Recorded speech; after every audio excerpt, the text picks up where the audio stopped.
documentary out of it, almost, the speech, because you could, like in an hour documentary, show the 30-minute speech, but clips of what he said being true about South Korea and then about North, just the difference of two different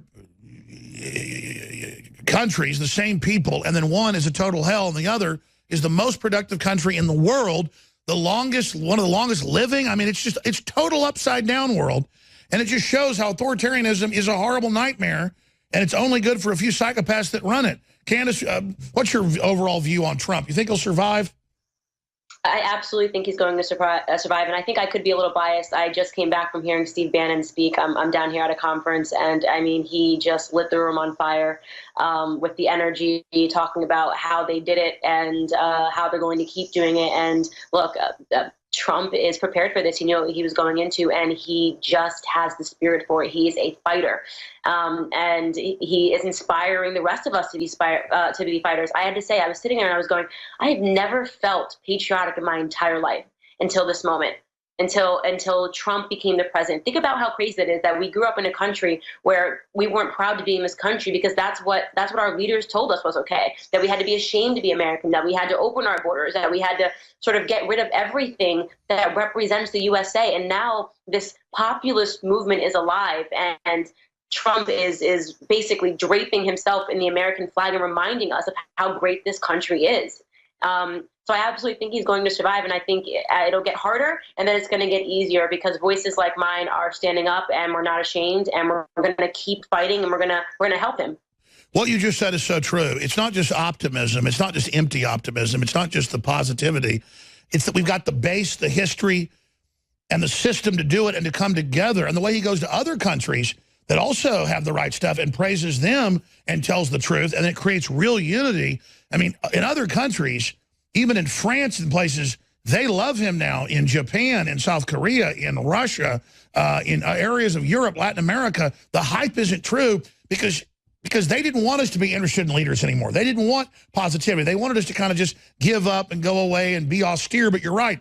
Trump has a fighting spirit that is infectious and is now helping get others with fighting spirits to stand up and who are positive. And the sleeping giant really is rising, and all the screaming and yelling and threatening is the slaves of the brainwashing and those that are brainwashing realizing their time is over. It doesn't mean some utopia is here. It just means, listen, we're not asleep anymore.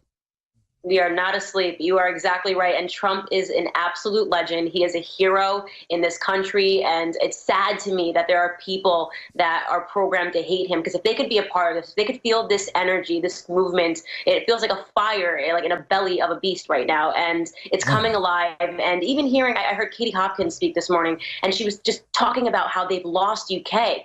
To hear someone who's patriotic about America, that's not even American, telling you what happened to their country, and she's saying, this country is great, okay? Don't let them do to this country what they did to ours. How do you not hear that? How do you not hear the stories of people that have lived through this, that are telling you that we are lucky that we still have our country, but we damn well better fight for it? And that is what people like you and I and many other people that have done this before me, you know, I'm new and just getting here, are doing, and we're not going to stop. Candace, do a little bit more in the next segment with us, Red Pill Black, if you can, because I want to hear about this conference. I want to hear about that excitement because you just lit me on fire. And that's why INFOWARS plugs into all this, listeners, because we are awake, we are victorious. We are fighters as well. That's why this is happening. Candace Owens, Red Pill Black, just set me on fire. I wanted to kick into that again when I talked about the type of person Trump is and how he's a fighter and how he went to Scotland for 6 months, about a year before he decided to run, or before he announced it. And he made the decision not to do it for his family. And then he felt so guilty that he basically envisioned the whole thing winning, how they'd make fun of him, what they'd do, what would unfold. And I was told this by Roger Stone, who talked to Trump about it at length, was the head of his campaign at first. And then later in Politico, there was this whole article about how Trump did it. And it had some of the same stuff from Bannon and others about what Trump, did. And he's very fatalistic. That's why he'll walk without the Secret Service, and he just says, I don't care, stand down. And he doesn't want to die, but if somebody kills him, then he knows we'll win even bigger. He's something else, folks. I mean, Trump's the real warrior, the real deal. And I'll tell you, I know the other behind-the-scenes stuff. He's not a racist. In fact, it's the opposite. And I'm not going to be patronizing about it and say Donald Trump really likes black people, but he does. Because he likes people that are optimistic, energy, strong. He loves everybody. Unless you're trying to dominate him, then he wants to dominate you. And who he wants to dominate is the bullies. He wants to set America loose, folks. And he got screwed over. His dad came from nowhere. Their family had to fight in New York in the middle of that with a mob and everything to be builders, and they won. You don't think they didn't do some stuff behind the scenes to let folks know to leave them alone? I mean, the Trumps are fighters, folks, and the globalists are scared of him. It's real. Does it mean he's not co-opting them? Does it mean he doesn't do everything perfect? He's getting the best done he can, and that's why they're so scared. And I'm not going to go over all the accomplishments, but you just set me on fire there. Spend a few minutes about this conference, hearing Bannon speak, who this woman was you saw speak, talking about what other countries are like. Because let me tell you, you go to some other countries, folks, especially third world countries or other stuff, I mean, you learn real quick what authoritarianism is, what bondage is, what people giving up is. And then you understand, now I see why the globalists bash America so much, because it's got ideas that ever implemented bring down their global system. Doesn't mean we don't have sins. Doesn't mean we don't have big problems. The difference is we've had these experiences together, and we've got an idea that Martin Luther King talked about that is the American dream, that we ever really realize it is unlimited. Just 10% getting realized that it's the richest country in the world. We had half the world's wealth until about a decade ago.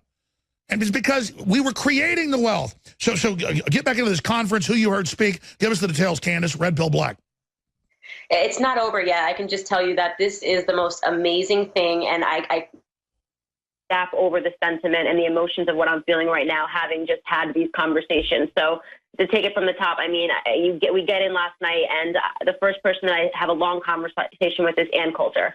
And I'm just telling her, like, you're amazing. I have read all of your stuff. I came from the left, now I'm on the right, and I'm telling her I'm getting attacked. And she just instills that confidence, you know, face to face. She says, you know what you do? You punch back and you keep going. And you keep doing what you do. You punch back and you keep going. And that has been the mentality and the theme of this counter resistance, which is, it's David Horowitz's event. He does it once a year. And he really pulls everybody that is on the front line, everyone that is getting killed by the press, killed by people in the community that are lying about and smearing them when they're just trying to do the right patriotic thing to do for this country. Katie Hopkins, if you don't know her, she's a British reporter. She's huge, absolutely massive. She writes for the Daily Mail. She's the one that writes all those pieces. And her speech, I mean, I almost brought tears to my eyes. I mean, everyone was on their feet, just a round of an applause, standing ovation for her. She was so funny and so quirky in the way that, you know, only the Brits can do. Milo's going to be speaking. Ann's going to be speaking. Gavin McInnes up there. I mean, I don't think I've laughed harder. He's like, he could be a stand-up comedian, and he's just talking about. Well, he used to be a stand-up comedian. He got banned. He got blacklisted because he became a libertarian. Yeah, well, and he's just telling the story about how he was at the deplorable and he just punched somebody back, and that sort of is. That is symbolic of what it is that we're talking about. It is, and they can't stand the fact that we're finally punching back. Yeah, they don't know what to do, and he says that. He says the person made a face, and they just couldn't believe it, Alex. They couldn't believe that they were getting punched back, you know, because they have just been the bullies, and they have been punching us, and they've been saying, this is what you are. They tell me you're a coon, you're Uncle Tom, you're a doctor, you're this and you're that, and I'm saying I'm not going to take it sitting down, okay? We are the counter resistance. We are here, and Steve Bannon, when he talked about Trump and his fighting spirit and how he met him, and everyone here is telling their experiences. There's a double amputee who is, I believe, the congressman in Florida. You know, he fought for this country, lost his legs, and now he's a congressman. And he is talking to us, telling us about how patriotic he is and how he wants to help this country. And meanwhile, Colin Kaepernick is on the cover for GQ. Okay, he's on the cover for an outstanding. And it looks so stupid when you see the covers with Colbert and all of them propped up. It's embarrassing. I wouldn't be on the cover of GQ if they asked me now. I wouldn't take a Peace Prize now. It's all they don't get what jokes they are. It's such a joke. But when you look at this guy who's got 2 prosthetic legs and he is still fighting for this country as a congressman, and you feel the energy in that room when he spoke. Okay? And by the way, he's the same congressman that went in when they wouldn't put up, even 3-4 months in, Trump's picture at the VA in Florida, remember? Right, yes, yeah, he is just, this man, okay, is amazing, okay? And I cannot emphasize enough how amazing this man is and how he can move the room and his experience, his fighting spirit. It is that fighting spirit That is what David Horowitz was able to curate with this weekend. If you are a fighter, if they are trying to silence you, you are here this weekend, and he wants you to inspire one another, and that's why. And that's what I need the audience to know. And I know they're not doing it, but you can't go to sleep. And I know you're not meant to fight politics every year, every month. But this is the big global turning. This is every bit of energy we put in now goes on for thousands of years. Yes, this is the fight. There's no other fight. This is the fight that everyone needs to be in. Do whatever you do, whatever your talent is. If it's videos, if it's talking, if it's blogging, if it's writing, praying. Be a part of this, because we are making history right now, Alex. Well, and I can't underestimate the power of prayer as well. Right. It's just, we need everything. And I say that all the time. It's not just me making videos, people that support me. You know, I couldn't do without them. I couldn't do without them writing to me and saying, we don't believe this, keep going, keep going. So it's. Well, absolutely. And the things they made up about you won't even. I mean, things they made up about you were all total bull. But again, exactly. Just say it's bull, move on. Just keep getting keep fighting. Punch back and keep going. That is what Ann Coulter said to me. That is what Katie Hopkins said to me. And I said, God bless you, women, because they've been doing it for years and years and years. And I looked at myself and I said, what's my excuse? What am I upset about? You know, this is one of many smears that are going to come. They're going to try to shut me up. And you know what my job is? To punch back and keep going and to wake up the Black community, because this is a war, okay? This is an information war. And what side of it you fall on is going to be how you represent yourself historically, because we are making history right now. I was about to say, a lot of folks have come now and we're starting to have big victories, but this is the peak of the battle we're going into.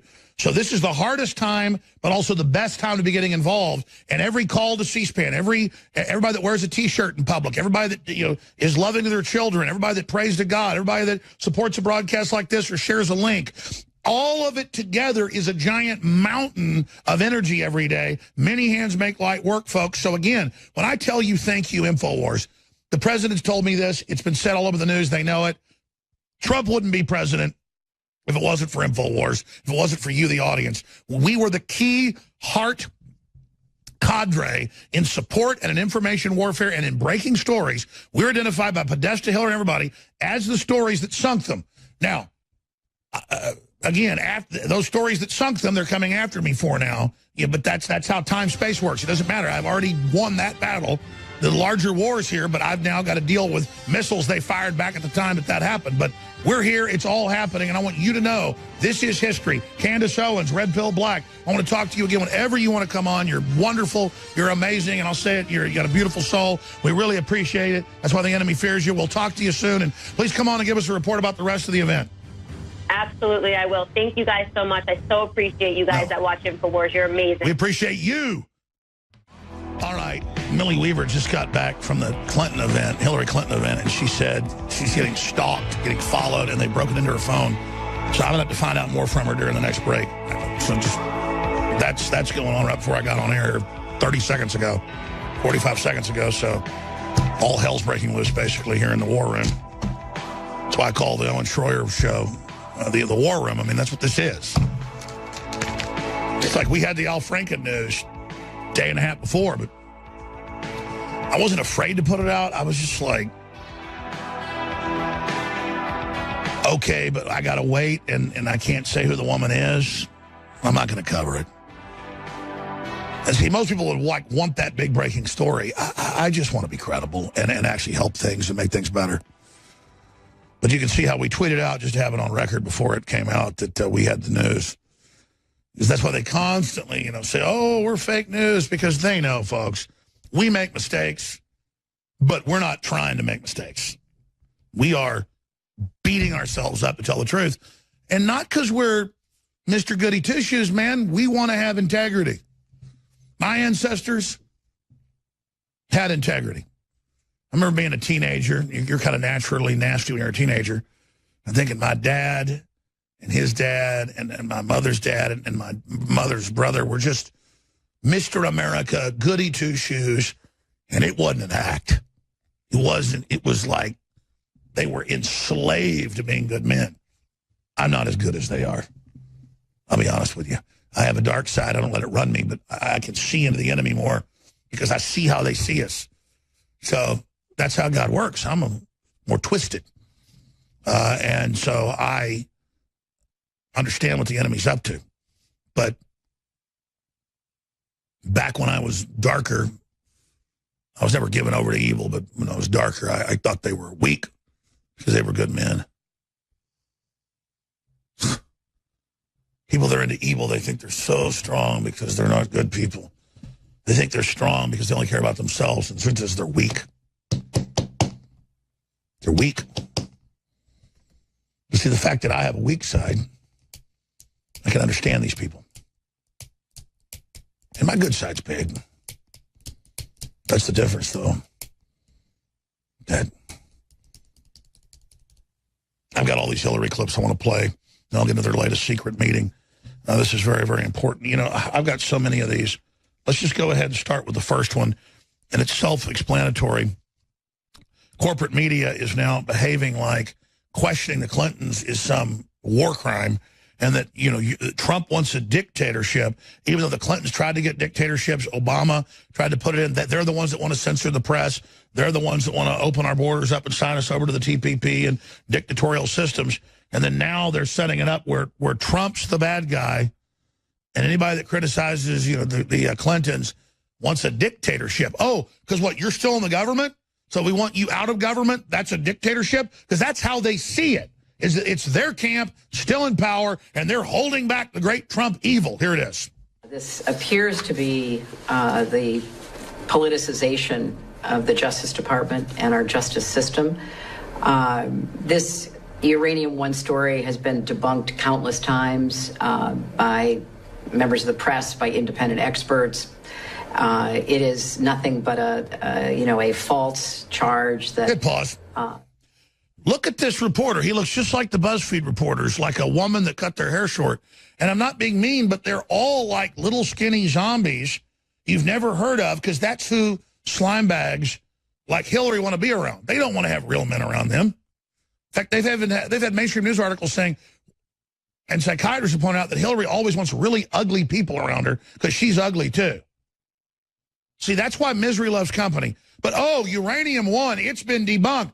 Even the New York Times admits it's smoking gun. You guys have been caught red-handed, but you say it's been debunked. Oh, and you never had a secret server either.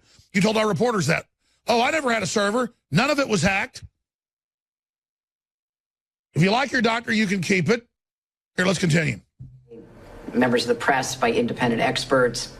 It is nothing but a false charge that the Trump administration is trying to drum up in order to avoid attention being directed at them. I mean, even Trey Gowdy, somebody who's hardly a fan of mine, said that there doesn't seem to be the basis for a special counsel. And of course, there isn't. But if I try to take myself out of it, which, is kind of hard because it's personally offensive that they would do this, but taking myself out of it, this is such an abuse of power, and it goes right at the rule of law. What? As Secretary of State, I went around the world bragging about America's rule of law, that we were a nation of laws. Okay, what has Trump done? And, the justice system was blind, and obviously... cut her off. She doesn't say anything. I can't listen to it. Here's what Trey Gowdy really said. Here's the clip she's talking about. On the issue of special counsel, I did not sign. Jim Jordan's a great friend. I have tremendous respect for him. I did not sign the letter because I don't think the threshold has been met for the appointment of special counsel. And I think this is a really important point. You can investigate something without special counsel. In fact, 99.9% of all investigations in this country are done by the women and men at the Department of Justice and the U.S. Attorney's offices, and none of them is called special counsel. So there's a threshold that has to be met, and I don't think it has been met. So to say we're not going to appoint special counsel is not to say we're not going to look into something. You're saying the threshold has not been met. Yeah, at what point is it met? What do you need to get there? If you do get there. A conflict of interest where the Department of Justice and all 94 U.S. attorneys' offices are ill-suited and the public would not have confidence in an investigation that they ran. I mean, look at Bob Mueller was appointed special counsel. Some of your viewers don't have confidence in him. So the appointment of special counsel does not talismanically make people all of a sudden have confidence. I was about to say, it was done because people didn't have confidence, and it was done politically. So why do we create another political thing? That's what's really being said here. But we're getting lost here in the weeds, folks. They're all super guilty. the fact that he's saying it doesn't reach the level of special counsel, that means there's not public confidence. Well, I think there isn't public confidence in the Justice Department right now, actually, Gowdy. I disagree with Gowdy on that. But here's Morning Joe saying Uranium One is dumb conspiracy theory. Oh, you didn't give the uranium? There wasn't a criminal investigation? Mueller didn't order its end? You're full of baloney. Here it is. We had an attorney general that stepped up and did not look like he was not going to allow, he was not going to allow our president, our Republicans in Congress, turn this Justice Department into some device for a tyrannical autocrat in the making. If he listened to Donald Trump, this would shatter constitutional norms and would be chilling. President Trump and his allies have been hammering the Clinton State Department for months, calling the Uranium One deal, quote, Watergate modern age. It's also been covered virtually wall-to-wall on Fox News. Sam Stein, Shep, actually just... It's incredible. Shep undercut this entire conspiracy theory, and it is and the clown conspiracy theory, because again, you had all these agencies that had to sign off on it. This wasn't Hillary Clinton saying, give me money and I'm going to take care of this. Yeah, there was 9 agencies she controlled. Criminal investigations they ordered killed. Gosh almighty. I mean, uranium deals, secret deals, transfer deals, and then you're talking about Donald Trump Jr. trying to meet to find corruption on Hillary. That's Russian collusion, but uranium transfers aren't, and them buying off politicians. We'll be back. Stay with us.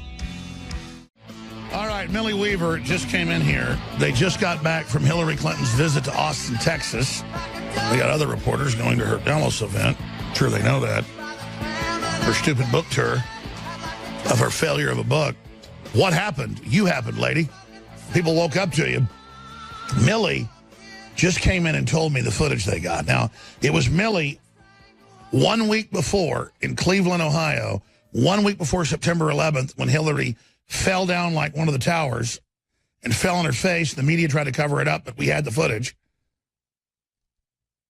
They would just show her stumble and say that was it, not the rest of her falling over and being thrown on the side of the black ambulance like a side of beef, as the Secret Service said. Millie and Gavin were following her around, and they got her in the emergency tent for an hour and the emergency stretchers.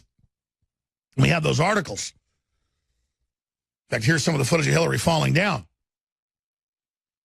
They were at the event, and they got Hillary having to be lifted out of the ambulance again. They had to pull her up and had to physically set her up and pull her out. And you see them holding on to her and helping her upstairs, all that other footage. It's like the weekend with Bernie's when she has these seizures from the brain tumor. And again, we're not supposed to know that information. You know, there's federal laws on medical records. So I just had a CIA source say that that should be looked into. The point is that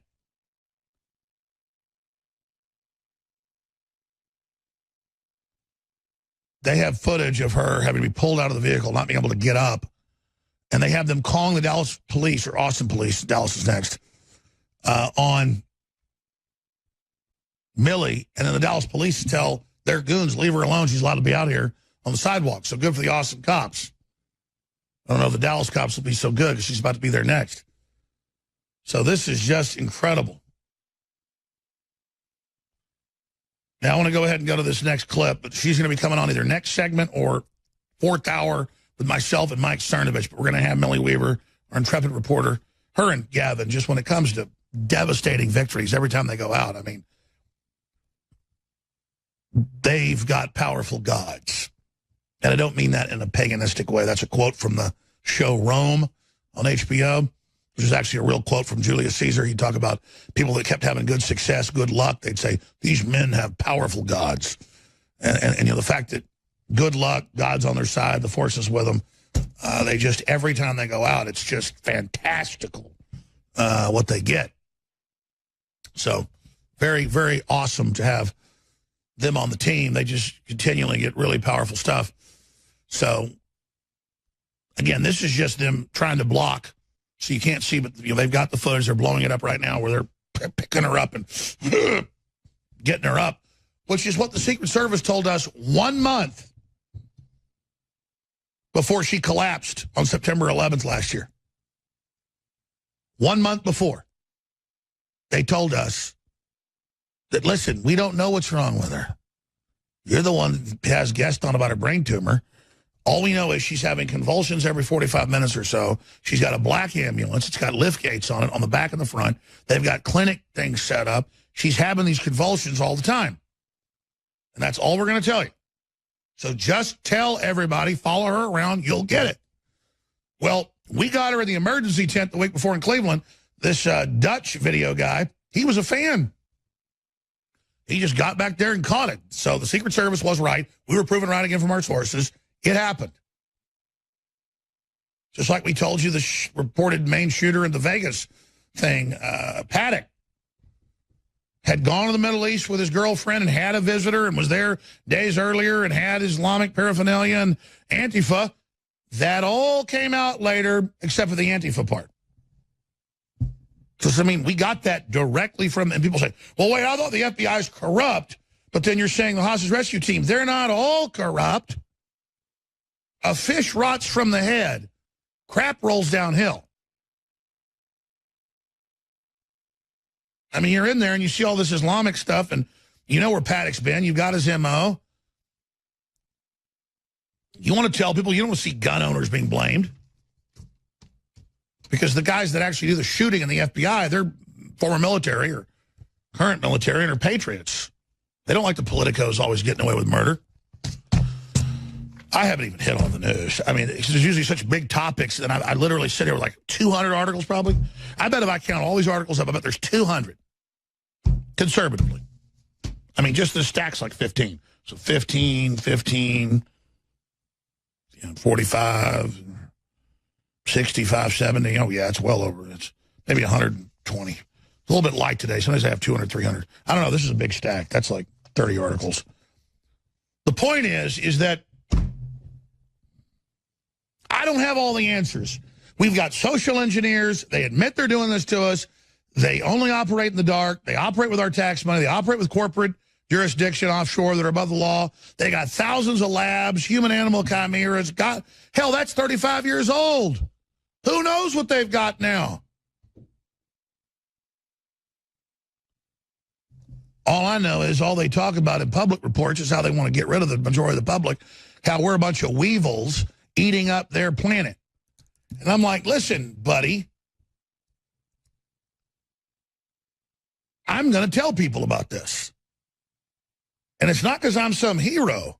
They're trying to make me take vaccines and my kids, and I know they're jacking with them. It's called self-preservation. When I see somebody else in a car wreck get out with their face smashed, bleeding, I have empathy because I know what that feels like. I know it could be my kids in that wreck.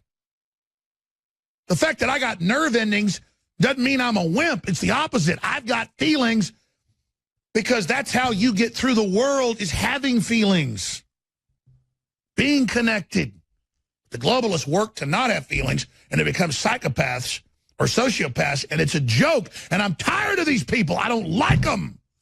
They don't produce wealth. They don't produce longevity. They don't produce anything but baloney like North Korea. And you know what I'm going to do? One way or another, if the water doesn't rise over Bear Creek or the hair doesn't lift the Admiral, I am going to shoot a special video about Trump's speech in South Korea. Because if I just air it, it's 30 minutes long. It's powerful. But if I show images and documents and clips and make it like 45 minutes, an hour long, where he builds up South Korea and shows how they're like one of the most successful countries in the world. Per capita for the average person, the biggest middle class. I mean, it's just amazing. They have the highest rate of autism, though, because they're very dutiful. They take all their vaccines. They do whatever America says. Well, that means the corrupt interests that are in America. Doesn't mean America's perfect or great or the best or the worst. We're amazing, but we're not one thing. We're amazingly good. We're amazingly bad. We're looking forward. We're looking backward. We're looking all around, but freedom comes with that. A lot of choices, a lot of good, a lot of bad, a lot of in between. But he just lays out how they are compared to the North, how it's two different universes completely, and how authoritarianism versus independence and the individual is two different universes, and how the secrets of the universe must be unlocked by the individual mind and the individual inventor from the lowliest to the highest, and that's what's going to empower us into the future. It is an incredible speech. and it documents the difference between free market and communism, authoritarianism and libertarianism. Just briefly, if you don't buy the products we've got at INFOWARS store, the probiotics, the digestive enzymes, carnivore, it's so amazing what it does for you, getting all the nutrients, breaking stuff down.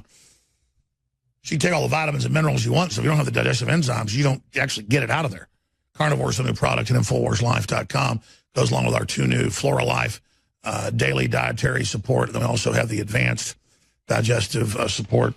Got a bunch of great products, digestive enzyme, carnivore, the 15 billion everyday maintenance, 15 billion live probiotic from Flora Life, and then Flora Life advanced restoration, 50 billion live probiotics. It's all there. Free shipping goes to the weekend. Got a lot of new specials. The old specials had to end. We have new specials that are about to end on Vitamin Mineral Fusion, on Caveman, and more. Now, 50% off with free shipping. Some of those are a loss leader at that price. InfoWarsStore.com, InfoWarsLife.com. So, CNN goes on to say investigating the Clintons is what happens in an authoritarian country. And the Morning Joe goes on to say what Joseph Stalin would do. Actually, what you're doing, trying to attack free press, trying to raise taxes on poor people, all the rest of that, that's what Joe Stalin would actually do. So let's go ahead and play a few more of these clips ahead of Millie Weaver. We're going to go into the 4th hour with Mike Cernovich, who's doing a great job co-hosting that with us, with Hillary here in Austin and where she was and what happened to her having to be picked up and propped up and brought in. New footage of this, them trying to have the cops go after our reporters. The cops said, no, you leave them alone. So a lot of good things happening there. People know who the enemy is, don't worry. But right now, let's go ahead and go to this clip. CNN investigating Clinton is what happens in an authoritarian country.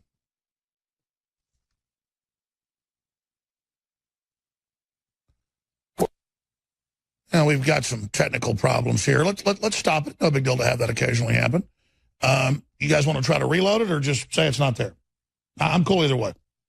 This happens on live TV. So that clip's not working. I've been wanting to play that one. That's a really good one. Let's re-download that one. Let's go ahead and go to the next one, dealing with the Joe Stalin stuff. So here's that clip.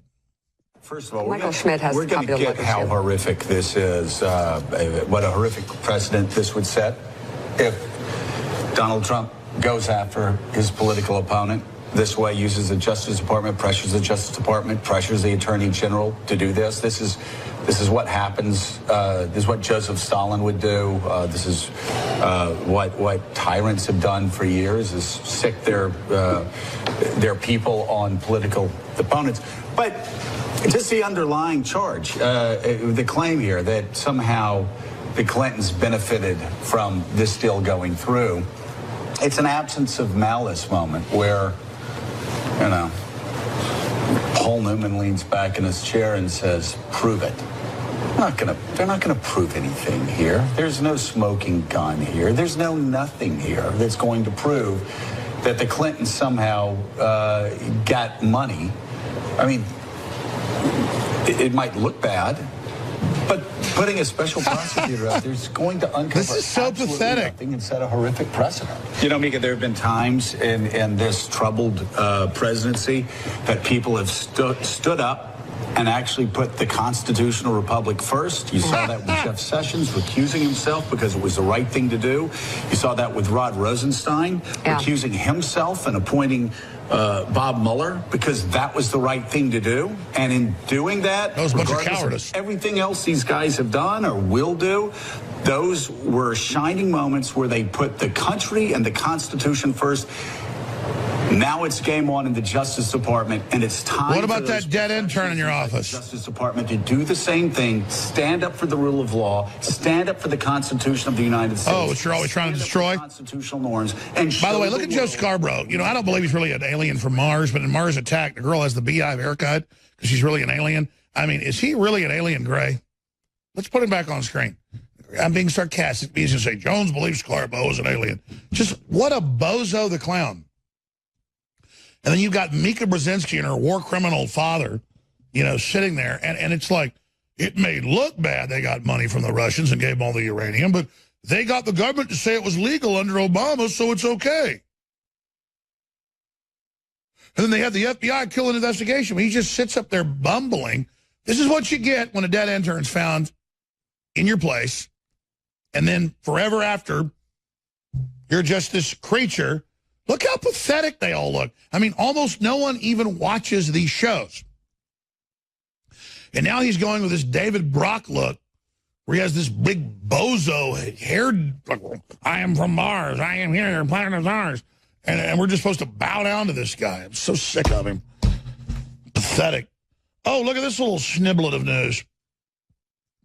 Pelosi Soros headline, anti-Trump dark money conference. That's up on newswars.com.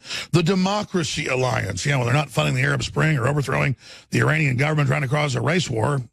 A dark money organization of prominent far-left donors that have all pledged to funnel money to approve left-wing groups to resist President Trump, close quote, traveled to California's La Cosa Resort Wednesday to attend their 3-day fall summit with Pelosi, Soros, each set to give speeches.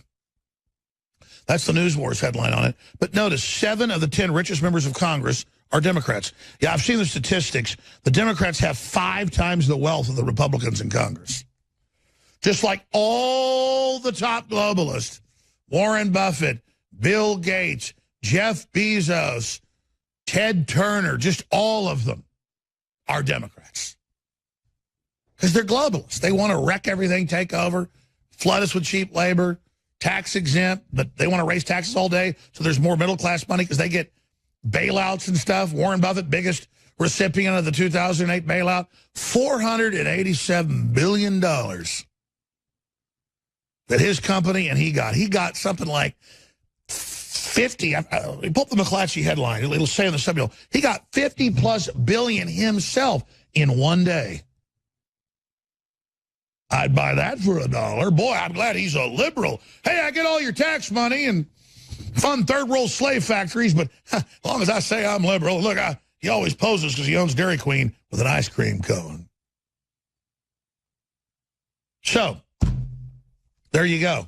You tell the average leftist, you know, the really rich people are for globalism and are leftists because they don't want you to have any money or any future. Oh, shut up, you KKK member. I heard Tom Brokaw say you were a Nazi. Really, did Tom Brokaw show a clip of that? No, because Tom Brokaw is a joke. He looks just like George W. Bush now. He's like, Tom Brokaw here? Hey, I gotta wear racist. He a racist. Right here over here. Like, oh, not Tom Brokaw. Dun, dun, dun. It's kind of like in Gladiator. He's already beaten all the other gladiators, so they bring a guy out of retirement from Gaul, and he's like, you know, dun, dun, dun, and they got like 6 tigers after him, and this guy, they still can't beat him. So, like, but for me, out of the gladiatorial deal comes Tom Brokaw. They had the other one come out of retirement, Ted Koppel. It's like, you grow up watching these guys, and like, they're like crypt keepers. Yeah, I'm here to defeat you. It's like, oh my gosh, if he calls me a blue-blooded baboon, it must be true. Tom Brokaw just called me a Chinese jet pilot that dropped out of a baboon's butt. Look at the smugness of him. He's got that same narcissistic mental patient look that George W. Bush has. I'm successful. I'm somebody. All right, they did get the clip, Intrepid Crew.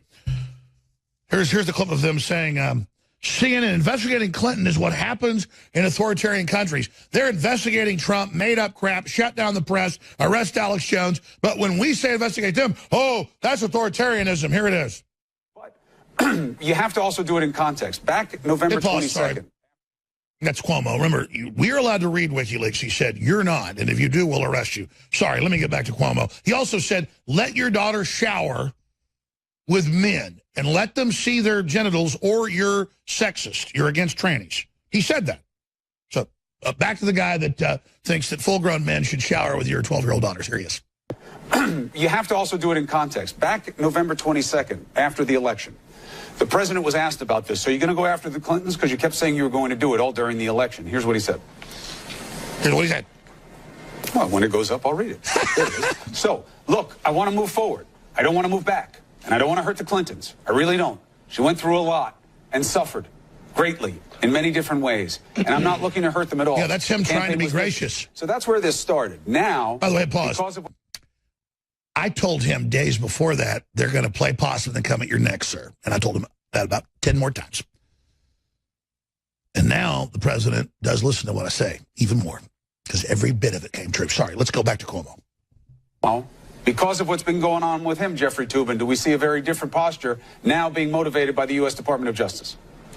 You know, I don't want to be Chicken Little, but you know what? This is what happens in authoritarian countries like Turkey and Russia, that when a party takes power, they start criminally investigating their opponents. I mean, that's what this is. That's what you've been doing to Trump. What hasn't happened, as you just pointed out, Chris. But, you know, we're talking about the Clinton Foundation back in the 90s. And this is the 90s. It's ongoing now. They just robbed Haiti of all the money. Again, they've just done it. They've started it. They've done it. And then it turns around on them, and they're just totally freaking out, going, this is authoritarian. Stop it. Fourth hour coming up with the new Clinton footage. Hillary having to be helped up. She can't even set up exclusive footage. Hour number 4. It's huge. Stay with us. Spread the live links to everybody.